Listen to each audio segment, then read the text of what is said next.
Dan dikasih Tuhan, hari ini tema firman Tuhan pada pagi ini adalah be a consistent person. Ya, arti konsisten menurut Kamus Besar Bahasa Indonesia itu tidak berubah-ubah, taat ya, selaras sesuai perbuatannya hendaknya dengan ucapannya. Nah, saudara yang dikasih Tuhan, sadar atau tidak sadar, manusia membutuhkan konsistensi. Ya.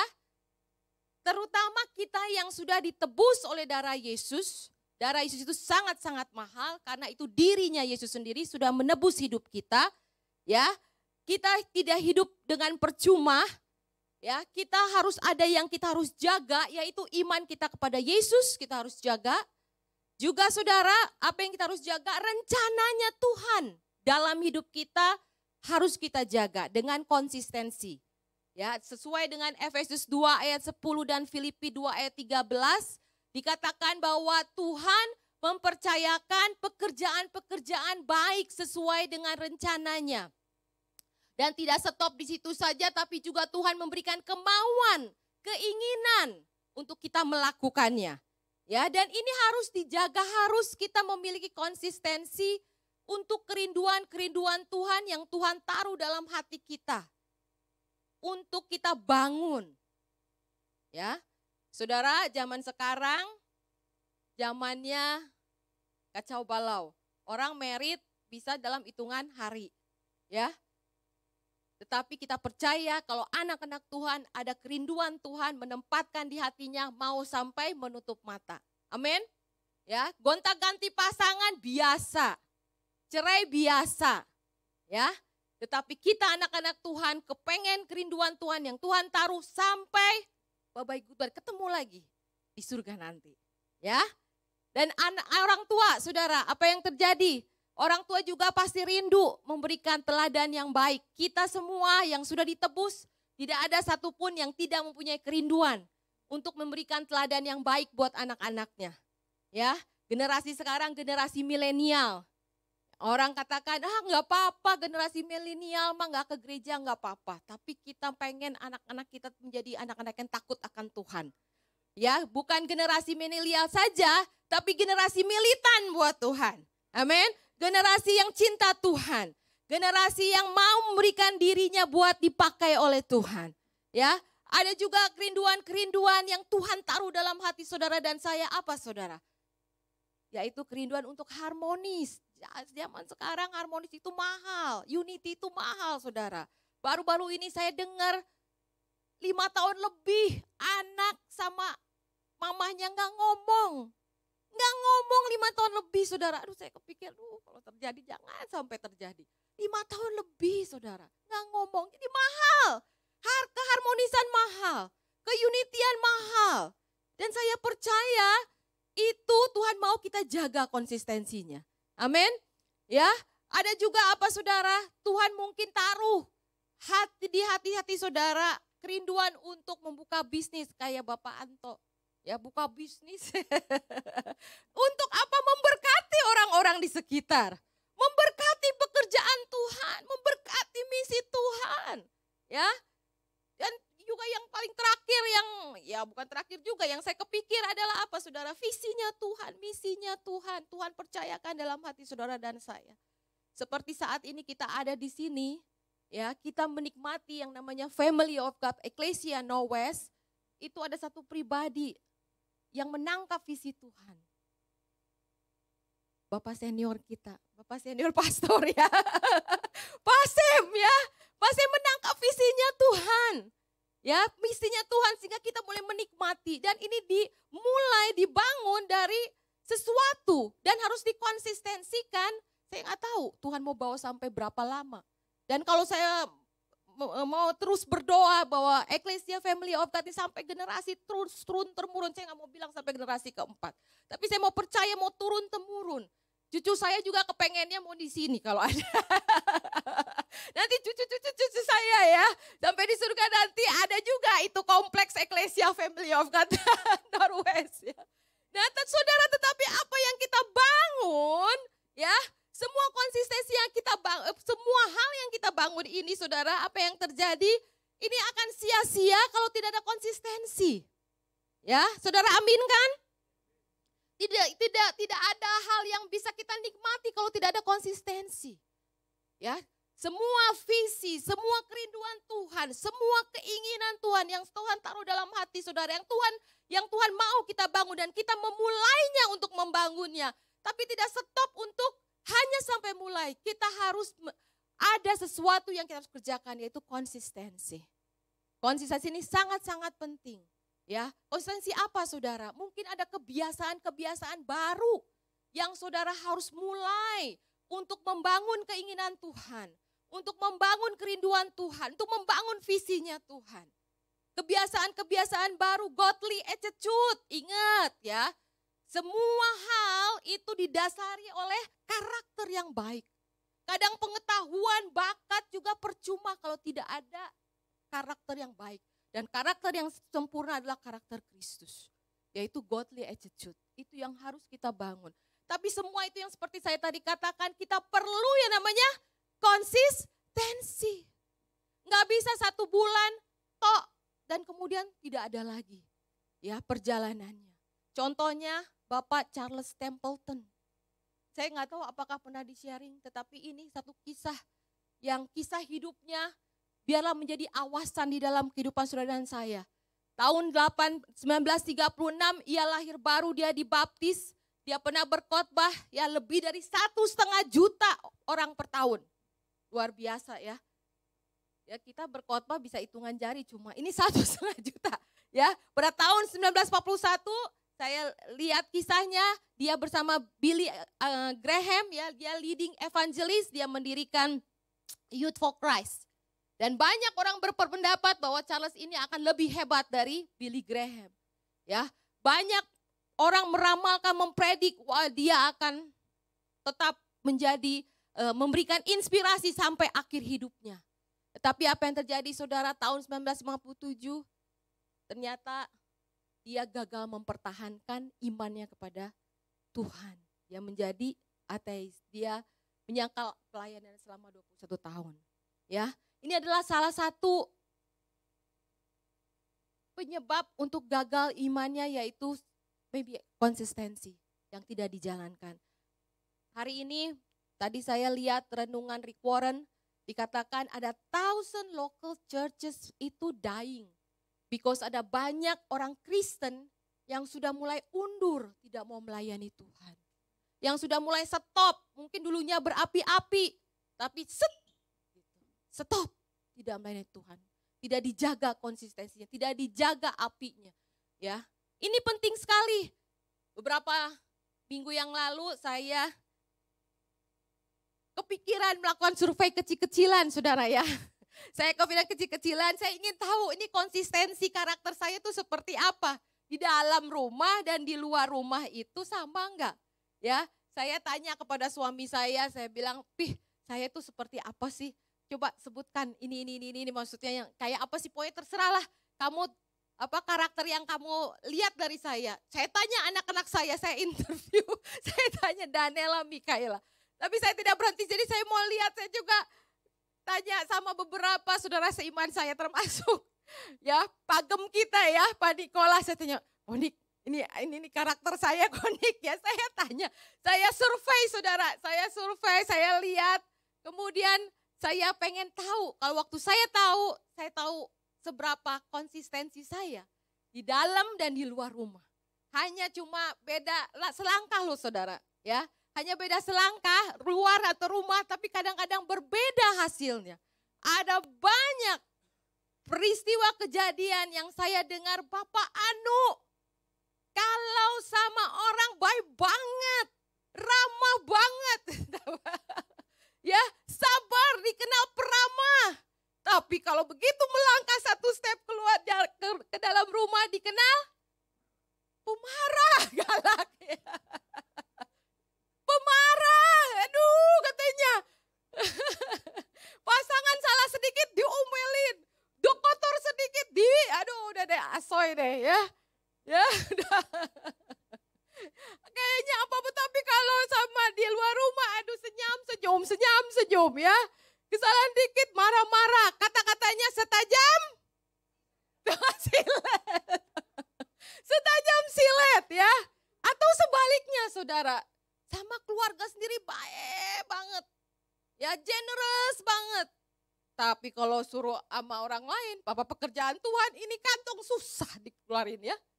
Susah banget ya. Mau kasih orang perlu berapa? Cari yang paling merah-merah, $5. Tapi kalau istrinya mau apa, anaknya mau apa, waduh udah beran ya. Tapi kalau pekerjaan Tuhan nolong orang, cari yang merah-merah. Kalau nggak ada merah dicat merah kantongnya. Ya, padahal cuma beda selangkah. Di dalam rumah dan di luar rumah tidak dijaga konsistensinya, beda hasilnya. Saudara dan saya pasti tidak mau seperti itu karena sedih saudara. Saudara tahu ya apa yang terjadi pada saat kita konsistensi. Waktu kita membangun konsistensi kita di dalam hidup kita, Bapa disenangkan. Karena rencananya jadi. Rencananya Tuhan digenapi. Tuhan disenangkan, Tuhan dimuliakan. Iman saudara waktu saudara jaga konsistensinya, ada mahkota yang Tuhan sudah sediakan. Tuhan dimuliakan. Tapi tidak berhenti di situ saja saudara. Waktu kita menjaga konsistensi kita, karakter kita, ya kebiasaan-kebiasaan yang baik kita jaga. Apa yang terjadi saudara? Berdampak kepada orang-orang sekitar. Kita mendapat gain more trust. Orang jadi lebih trust sama kita. Ya, bisa lebih mudah memberikan inspirasi buat orang lain. Orang tua ya, yang anaknya mau mendekat kepada Tuhan, anaknya mau mengasihi Tuhan, mau militan sama Tuhan. Waktu orang tua tidak jaga konsistensi, biar berbusa ini mulut, kagak didengar. Kagak didengar saudara. Ya, orang tua mau bilang ayo ke gereja. Orang tuanya tidak ke gereja, ya gak didengar. Konsistensi penting. Konsistensi kunci. Memberikan inspirasi buat orang. Walaupun kita tidak banyak bicara, tapi kita konsisten ke gereja, konsisten berdoa, konsisten membaca firman, konsisten mengasihi Tuhan dan mengasihi orang. Anak-anak kita bisa lihat, tidak perlu disuruh, dia akan ikut kebiasaan-kebiasaan yang baik kita dan mendekat kepada Tuhan. Amin. Begitupun juga leaders, ya, begitupun juga semua aspek kehidupan, semua pribadi aspek kehidupan perlu konsistensi. Amin. Mudah? Mudah? Tidak mudah. Tidak mudah jadi banyak yang gagal. Tadi ya udah salah satu contoh. Tidak mudah saudara. Ya, politikus udah lebih-lebih ya. Tidak mudah ya. Tidak mudah, kita pun tidak mudah. Tetapi perlu dan sangat dan harus diperjuangkan. Ini perlu diperjuangkan. Konsistensi perlu diperjuangkan. Ya, buat anak-anak Tuhan terus menjaga konsistensi untuk melayani Tuhan. Dan sekarang saudara, bagaimana menjadi pribadi yang konsisten? Bagaimana be a consistent person? Ada banyak hal yang kita bisa pelajari untuk menjadi pribadi yang konsisten. Tetapi yang saya mau sharing hanya 3 hal. Yang pertama adalah kita harus make sure saudara, kita harus filling up, kita punya tank ya, setiap saudara punya tank saudara. Ya. Setiap saudara itu dalam hidup kita tuh ada tank. Kita harus isi tank dalam hidup saudara dan saya ini dengan God's power and God's love. Yesaya 40 ayat 31 katakan, tetapi orang-orang yang menanti-nantikan Tuhan mendapat kekuatan baru. Mereka seumpama Raja Wali yang naik terbang dengan kekuatan sayapnya. Mereka berlari dan tidak menjadi lesu. Mereka berjalan dan tidak menjadi lelah. Siapa yang rindu menjadi konsisten? Siapa yang rindu menjadi konsisten? Amin? Amin? Isi tank kita setiap hari. Saudara tahu bahwa tank kita itu salah satunya adalah energi sama passion kita di dalamnya. Untuk melakukan purpose-nya Tuhan. Ya. Setiap aktivitas yang berkesinambungan dengan ministry kita, dengan job kita, dengan family, dengan relationship sama Tuhan, dengan relationship dengan others, dengan purpose-nya Tuhan. Semua aktivitas itu tergantung energi dan passion kita full atau tidak di dalamnya. Waktu kita energi kita, passion kita tidak full, emotional energi kita tidak full, maka itu akan terganggu. Ya, saudara, kita akan bisa terus berjalan dengan penuh semangat, kita bisa berkobar-kobar, kita bisa terus komitmen kalau tangki energi kita ini full. Dan ini make sure, ya saudara harus make sure, karena apa saudara? Kita tidak tahu apa yang akan terjadi. Ya, masalah pun bisa menguras energi kita, bisa menguras passion kita. Kalau kayak tangki bensin di di mobil, kalau udah nih, terus kalau saudara mau jalan udah nggak bisa, udah terlambat, ya. Waktu tangki kita kosong, ya, kita nggak bisa lakuin apa-apa, nggak ada yang kita bisa lakukan. Tangki kita kosong, apa yang kita bisa lakukan, saudara? Ya, untuk mencegah tangki kita kosong, kita harus memastikan tangki kita penuh, ya. Saudara yang dikasih Tuhan, ada hal yang kita harus perhatikan dalam hidup, ya. Ada 4 emotional drivers ini buat kita aware aja saudara ya. Karena Roma 12 ayat 12 katakan kan, don't burn out, keep yourself fuel and aflame. Nah ini untuk mewaspadai, ada 4 penguras emosi yang bisa terjadi setiap harinya. Yang bisa membuat kita burn out, akhirnya kita stop jadi orang yang konsisten. Yang pertama adalah unhealthy people, ya. Saudara setiap harinya, saudara tidak perlu tidak perlu mengundang, tapi unhealthy people selalu ada. Saudara tahu unhealthy people itu adalah orang-orang yang kalau saudara ngobrol, itu kayaknya kita tuh capek, udah ngobrol sama orang ini kayaknya kita capek gitu ya. Karena waktu kita ngobrol sama orang ini, komplain, kritik lah yang diomongin ya. Udah gitu apa saudara? Jadi waktu kita ngedengernya udah bye-bye, goodbye. Kenapa gue jadi capek ya? Ini ya unhealthy people ya saudara. Ya orang-orang yang sakit ya, yang cuma ya. Yang saudara, yang kritik terus, yang komplain terus. Ya ini gak usah diundang, dia datang di sekitar kita saudara. Ya. Yang kedua apa saudara? Itu namanya unkind critics. Jadi saudara jangan kaget-kaget ya. Tiap hari nih ada 4 nih yang beginian nih bakal datang ya. Nah unkind critic apa saudara? Adalah orang-orang yang kalau ngelihat ya kita butuh kritik. Siapa yang gak butuh kritik? Karena kita orang yang tidak sempurna, ya kita penuh kelemahan, kita punya blind spot, ya kita butuh kritik. Tapi ada 2 tipe kritik. Yang satu yang kind kritik. Yang selalu lihatnya yang positive way, yang membangun. Kamu bisa, ayo kamu kurang ini tapi jangan takut. Wah udah, tapi ini nih nomor 2 unkind kritik. Yang menguras energi kita sehingga kita bisa stop deh untuk konsisten. Lihatnya yang negatif aja. Kayaknya kurang begini nih gereja, nih kayaknya kurang begini. Kayaknya kurang gini gitu terus aja. Nih saudara ini bisa menguras nih kalau ngedengerin kayak begini ya, yang kritik begini. Menguras kita punya energi kita. Boro-boro ngasih tangan untuk volunteer. Ya, tapi kritik dan akhirnya ngeritiknya apa? Yang sisi negatifnya aja. Nah kalau kita ketemu yang kayak begini juga, waduh menguras saudara. Yang ketiga apa saudara? Yaitu yang unbalanced schedule. Nah unbalanced schedule juga saudara mesti hati-hati ya. Kadang tanpa disadari kita bikin unbalanced schedule yang enggak priority kita jadiin priority, yang priority kita enggak jadiin second opinion. Jadi terbalik saudara. Yang harusnya prioritas itu yang pertama tapi terbalik. Yang tidak prioritas kita lakuin yang pertama kali. Nah itu juga akhirnya mempengaruhi kita punya energi, passion, ya semangat kita. Karena kita mengalokasikannya salah, mempengaruhi konsistensi kita. Yang terakhir, ini aja saudara aware, yang terakhir rasa bersalah yang tidak perlu, unnecessary guilt. Ini juga akan absorb kita punya energi, kita punya passion, kita punya semangat ya, kita punya tangki kita.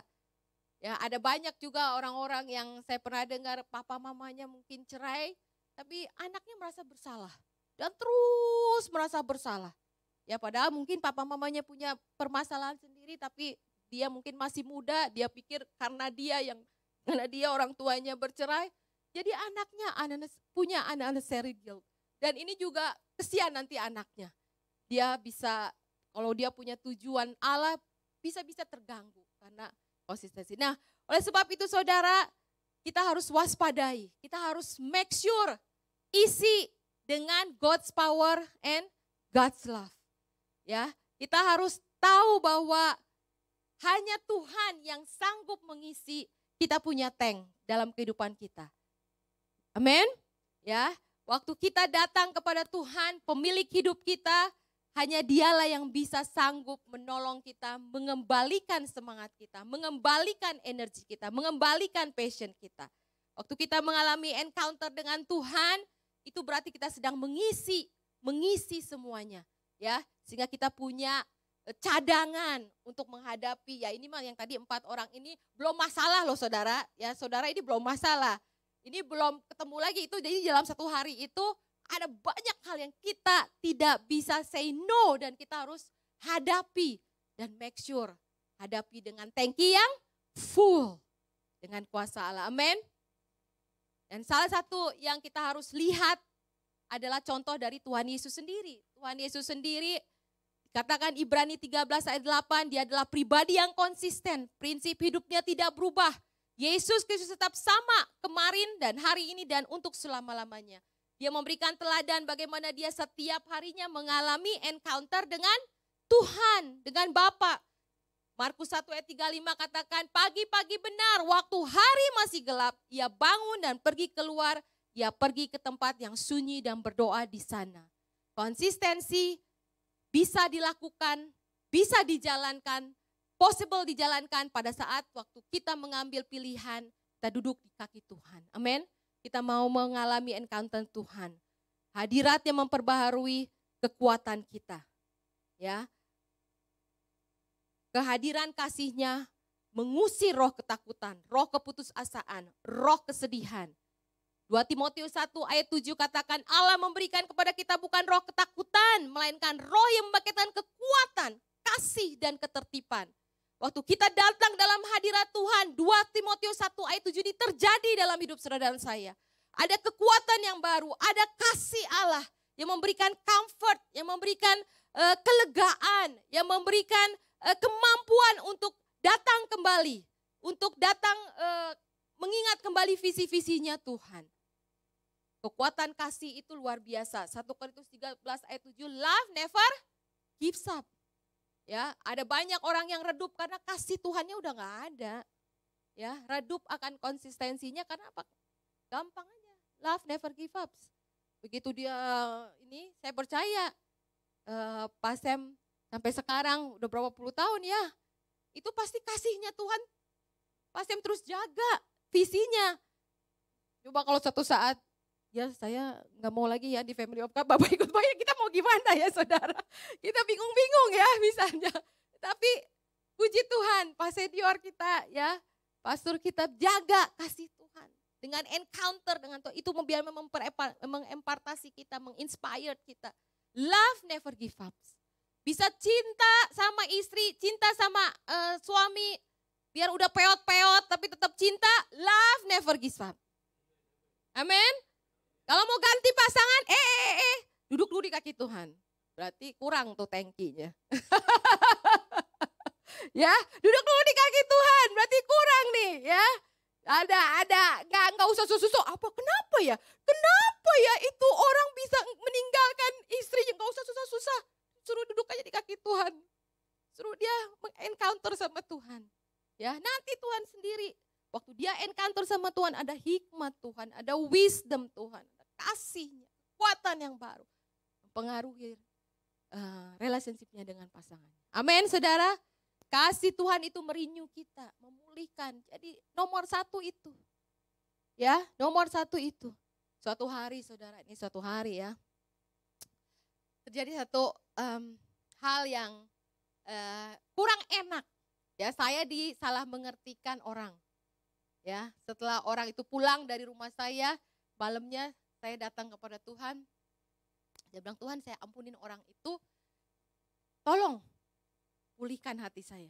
Ya, sembuhkan hati saya. Nah, saudara, lebih dari 3 minggu, saya pikir ya udah kan, saya udah lepas pengampunan, saya udah minta Tuhan sembuhkan hati saya. Lebih kurang 3 minggu saudara, saya tuh working from home, saya lagi working from home, saya setel lagu rohani biasanya. Waktu saya lagi working from home setel rohani, tiba-tiba itu hadirat Tuhan itu begitu kuat. Dia begitu kuat, kuasanya Tuhan begitu, saya jadi mengalami encounter dengan Tuhan. Lalu Tuhan bawa ke saya bahwa dikatakan bahwa saya ini belum sembuh. Ya, saya ini belum sembuh. Saya disadarkan bahwa saya ini masih luka. Mungkin nggak tahu ya, lukanya mungkin masih banyak gitu, masih tempelan-tempelan, masih perlu ditempel sama plesternya Tuhan ya. Masih luka saudara. Satu waktu saya disadarkan bahwa saya masih terluka, saya nangis. Jadi siang-siang itu pakai daster sambil ngetik di depan komputer. Saya nangis tersuguk-suguk saudara. Saya merasakan Tuhan, bahwa Tuhan itu mau saya sembuh. Saya itu tidak sadar saudara, saya pikir udah oke, saya udah sembuh. Tetapi tidak saudara, Tuhan mengenal sampai kedalaman hati. Saya belum sembuh, tapi saat itu hadirat Tuhan menguasai. Saya bilang, aduh Tuhan, saya gak mampu. Ya saya gak mampu, tolong saya, sembuhkan saya. Ya, saat itu saya rasakan Tuhan, comfortnya Tuhan. Tuhan mulai bukakan pikiran saya. Saudara, kalau mau sembuh, itu harus disertai dengan understanding. Ya, nggak bisa sembuh, tapi ini pikiran nggak diperbaiki ya, nggak bisa saudara. Tapi hari itu saya seperti dibukakan kenapa harus terjadi, dibukakan, diberikan pengertian, pencerahan. Kenapa orang itu berkata begitu, diberikan pencerahan, kenapa bisa orang itu bisa mistreated saya. Itu kayaknya seperti waduh, akhirnya belas kasihan saya terhadap orang itu ada. Tuhan menjamah hati saya, kasihnya memulihkan saya. Karena kalau Tuhan tahu saudara, kalau saya tidak dibereskan, maybe juga bye-bye goodbye ya. Udah gak ada juga ini yang mengganggu konsistensi saya. Saya gak akan bisa tuh saudara, even khotbah pun akan terganggu saudara ya. Tidak akan bisa karena ada banyak luka, orang yang sakit tidak bisa menolong orang lain. Kita mesti make sure sembuh. Ya, energi saya mesti pulih, passion saya mesti pulih, tapi itu terganggu dengan luka. Tapi puji Tuhan, Tuhan itu Tuhan yang baik, Dia adalah Bapa yang baik, Dia adalah Tuhan yang luar biasa. Dia sanggup mengoperasi saya, padahal saya nggak sadar. Ya, Tuhan itu luar biasa. Dia mau anaknya konsisten sampai akhir. Dia mau Mira Lucita Diwantara go with my power, with my love. Sampai pada akhirnya menutup mata. Akhirnya waktu saya terima, saya bilang saya terima, saya sembuh. Saya lega saudara, benar-benar lega. Roh Kudus bilang, kamu tengok itu awan. Kamu tengok awan, itu kalau gak salah tuh agak tadinya hujan saudara, agak gerimis ya. Kamu tengok itu awan, kamu lihat.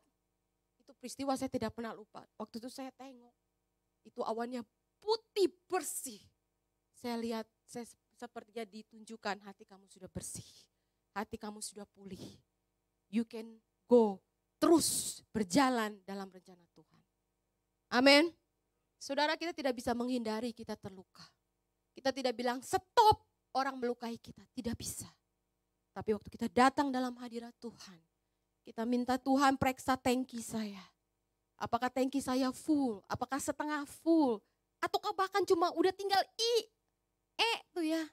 Tolong fill with your love, with your power. Supaya saya bisa move on, bisa tetap berfungsi sebagai suami yang takut akan Tuhan, yang berkenan menjadi istri yang mengajarkan anak-anaknya, ya, menjadi ibu, ya, dan juga menjadi pelayan Tuhan yang setia, konsisten, biar di apapun juga hayu aja, disuruh ngerjain aja, hayu aja, ya. Saudara mau? Saudara mau? Amin. Ya, pagi-pagi periksa thanky. Jangan lupa ya. Pagi-pagi datang ke hadirat Tuhan. Do the right thing. Paling bagus tuh do the right thing-nya in the morning. Ya, periksa thanky saudara. Kalau kurang minta God's power. Ya, kasih waktu yang sebanyak-banyaknya buat Tuhan. Untuk periksa itu penting. Saudara mau dapat mahkota? Perjuangkan konsistensi saudara. Amin.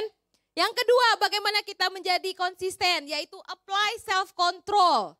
Orang yang tak dapat mengendalikan diri adalah seperti kota yang roboh temboknya. Amsal 25 ayat 28. Ya, ini kalau orang gak jaga konsistensinya, ya, akhirnya apa saudara? Tidak mengendalikan diri. Salah satu key yang penting untuk bisa kita terus ya, untuk kita bisa konsisten adalah kita harus apply self control. Nah, kalau kita gagal di self control, maka dikatakan seperti kota yang roboh temboknya. Artinya apa? Kita membuka peluang besar buat distraction. Kita membuka peluang besar buat temptation. Distraction itu sangat-sangat mempengaruhi. Ya, makanya kita butuh pengendalian diri. Karena apa saudara? Cenderung manusia itu bersikap spontan. Ya, bertindak dulu baru berpikir. Setuju? Ya, lupa sama komitmen. Ya, berbuatnya juga semaunya. Makanya kita harus apply self control. Itu kecenderungan manusia. Udah berbuat, mestinya jangan begini ya. Udah terlanjur ya. Akhirnya ada efek yang kita harus tanggung, ada dampak yang kita harus tanggung. Ya, tapi juga ada manusia lebih senang bersikap semaunya. Nah, apa yang harus kita pelajari dalam self control? Saudara, belajar hidup tidak didasari oleh perasaan, ya, tapi oleh value firman. Jadi make sure firman Tuhan bukan cuma baca atau dikejar sama apa saudara? Dikejar sama target. Tapi sungguh-sungguh kita bisa resapi dan kita lakukan. Ya, supaya kita bisa menjadi immerse, menjadi blend dengan firman. Ya, dalam pikiran kita ada value firman. Jadi waktu kita lakukan sesuatu itu bukan perasaan lagi yang mengendalikan kita. Tetapi firman Tuhan yang mengendalikan kita. Ya, kita harus fight dengan perasaan-perasaan itu. Yang paling apa ya namanya? Yang paling sering mengganggu konsistensi perasaan apa? Malas. Perasaan enggan. Ya, malas. Ya, itu malas mah udah ini ya. Ya, tapi itu musuh terbesar ya. Aduh, males nih ya. Aduh, apalagi enggan. Ya, kalau saya boleh memilih, saya kepengennya lari nih, enggak pengen ini ya. Kalau ini nih masak begini, saudara, ini kan perlu dimasak ya, saudara. Kelihatannya gampang, aduh, tapi saudara, tapi ini rencana Tuhan, ini pekerjaan Tuhan, enggak boleh males ya. Nah, itulah enggan, males harus di-fight. Kita harus fight ya. Males kalau misalnya apa, aduh, mesti datang ke doa ya, aduh, dingin-dingin ya. Fight ya. Gak apa-apa lah, perlu pakai lidi ya kalau ngantuk-ngantuk. Aduh, jam 5 pagi mesti bangun, pagi-pagi aduh malah pakai lidi di sini itu jadi bisa itu ya. Dan saudara mesti fight akan perasaan-perasaan yang bisa menghancurkan konsistensi kita, ya. Belajar berkata tidak. Ya. Jangan berkata tidaknya kepada pasangan, disuruh ini enggak, tapi juga kepada distraction. Pada distraction ya, kita harus berkata tidak kepada distraction, kepada perasaan-perasaan yang negatif ya. Nah saudara, kita lihat dari Tuhan Yesus sendiri, dia berpuasa 40 hari 40 malam, tapi apa akhirnya saudara, Yesus bisa menguasai hungernya ya. Dia tidak masuk di dalam hal-hal yang akhirnya dia berbuat dosa karena dia lapar. Ya, tetapi dia bisa katakan manusia hidup bukan roti saja, tapi dari setiap firman yang keluar dari mulut Allah. Amin. Ya, jadi kalau misalnya saudara lagi jalan-jalan ke mall, saudara punya komitmen untuk pekerjaan Tuhan, misi Tuhan, tapi saat berkesamaan saudara lihat barang bagus, say apa? Say no ya. Soalnya kantongnya saudara harus dipakai buat misi, bukan buat beli barang bagus ya. Jadi say no ya. Aduh Tuhan, ini apa namanya? Saya sudah komitmen buat misinya Tuhan, tapi ada barang bagus Tuhan. Apakah bukan waktunya saya kasih misi? Oh, bukan ya. Jangan seperti itu, tapi say no ya. Saya udah komitmen, ini kantong buat misinya Tuhan. Say no supaya kepada distraction, say no kepada barang-barang yang menggiurkan ya. Nah, Saudara, ini ada satu Yohanes 6 ayat 38 dikatakan, sebab aku telah turun dari surga bukan untuk melakukan kehendakku, tetapi untuk melakukan kehendak Dia yang telah mengutus aku. Ya, Yesus itu sangat-sangat konsisten. Ya, karena dia sudah terbukti, dia self control, sehingga dia bisa katakan dalam Yohanes 6 ayat 38 ya, bahwa Tuhan Yesus telah turun dari surga bukan untuk melakukan kehendak Dianya sendiri, tapi melakukan kehendak Bapa di surga. Jadi waktu saudara ditawarkan barang mewah, bukan kehendakku, tapi kehendak Tuhan. Ini kantong buat Tuhan. Amin. Ya, nah ini ada salah satu yang luar biasa juga. Ini adalah aktor komedian Hollywood namanya Chris Tucker. Ya, dia kisah hidupnya juga memberikan inspirasi kepada kita. Bagaimana ia bisa konsisten dengan iman Kristennya. Ya, nah saudara, dia itu baru lahir baru tuh tahun 1990 saudara.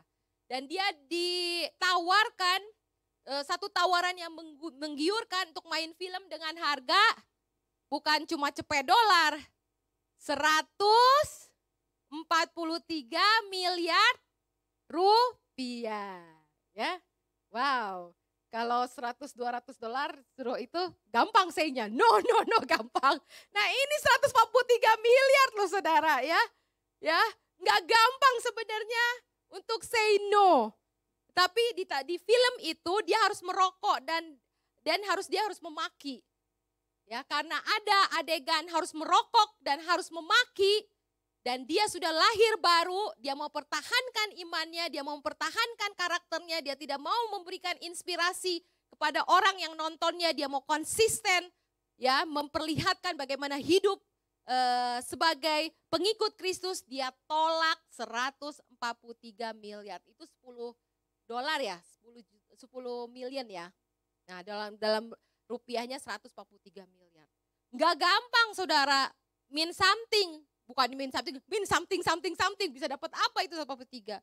Tapi puji Tuhan, dia menjadi inspirasi buat saudara dan saya. Ya, bahwa konsisten itu possible. Amin. Walaupun tidak gampang.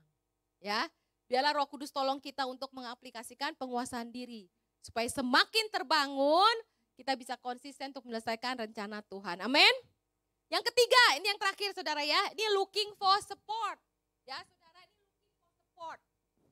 Ya, Pengkhotbah 4 ayat 9 sampai 10. Berdua lebih baik daripada seorang diri karena mereka menerima upah yang baik dalam jerih payah mereka. Karena kalau mereka jatuh, yang seorang mengangkat temannya, tapi wahai orang yang jatuh yang tidak punya orang lain untuk mengangkatnya. Nah saudara, terkadang dukungan dari luar akan menambah semangat untuk kita bisa mencapai sesuatu yang Tuhan mau inginkan kita lakukan. Ya, motivasi dari orang-orang sekitar membuat kita bisa lebih fokus. Ya, orang sekitar bisa menolong kita. Ada orang yang sahabat kita atau pribadi-pribadi di dekat kita yang mengalami struggle yang sama. Kalau kita membuka diri, ya, kita menceritakan bahwa kita juga lagi perlu untuk disupport karena kita mau konsisten. Itu good karena kita punya teman seperjuangan. Ya, Galatia 6 ayat 2 katakan bertolong-tolonglah menanggung bebanmu. Demikianlah kamu memenuhi hukum Kristus. Ya, nah ini perlu saudara, nggak boleh gengsi, nggak boleh malu. Ya, cari dukungan. Kalau misalnya tiba-tiba kita struggle sama konsistensi kita sudah mulai, aduh nih kayaknya udah kurang nggak bisa maju nih. Ini nih kayaknya pelayanan kita udah mulai agak-agak mulai mandek nih, cari pertolongan, looking for support, ya. looking untuk mencari support dari orang lain. Amin. Ya jangan diam aja, kalau udah ini totonya saudara udah jatuh, udah bye-bye goodbye. Ya imannya udah nggak bisa, udah ini kan. Tetapi waktu kita udah mulai looking for support, cari support dari orang-orang sekitar. Ya, jadikan pasanganmu support utama. Ya, karena pasangan biasanya tahu ya, ceritakan, aduh saya udah struggle nih, minta doa ya. Jangan kalau kita udah gak berfungsi malah nyalain istri. Bukan, kalau kita sudah tidak berfungsi di dalam keluarga justru kita jangan nyalain pasangan. Tapi kita bisa datang kepada istri, datang kepada suami, minta dia doakan. Minta dia nasehatkan, apa yang saya yang kurang, terbuka. Ya itu membantu. Juga life group, kalau kita kurang ya udah mulai ini open. Ya, karena itu sangat penting untuk konsistensi. Amin. Ya tadi kita nyanyi kan bahwa Tuhan tidak pernah berubah. Malaikat 3 ayat 6 benar, bahwasanya aku Tuhan tidak berubah. Tuhan itu Tuhan yang konsisten. Jadi waktu kita konsisten, Tuhan senang. Tuhan senang kita konsisten. Tuhan disenangkan, dimuliakan kalau kita konsisten. Ya, mulai sebab itu saudara, mulai hari ini biarlah kita konsisten dengan apa yang Tuhan sudah taruh dalam hidup kita.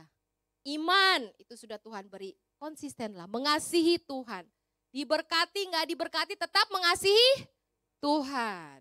Ya, kalaupun mengalami pergumulan, tetap mengasihi Tuhan. Jam 2, jam 3, jam 5, jam 6, kalau ibadahnya mulai segitu, ikut aja ya. Konsisten ya. Jangan udah. Oke. Yang di sini yang dipercayakan adalah Pak Sem sama Pak Nikolas. Ya, leader kita kemana? Ayo ikut konsisten ya.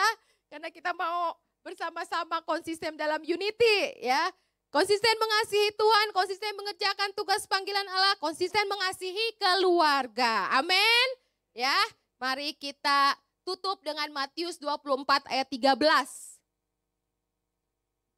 Matius 24 ayat 13 ada? Baca ya. 2, 1. Tetapi amin. Bangkit berdiri saudara. Amin. Haleluya.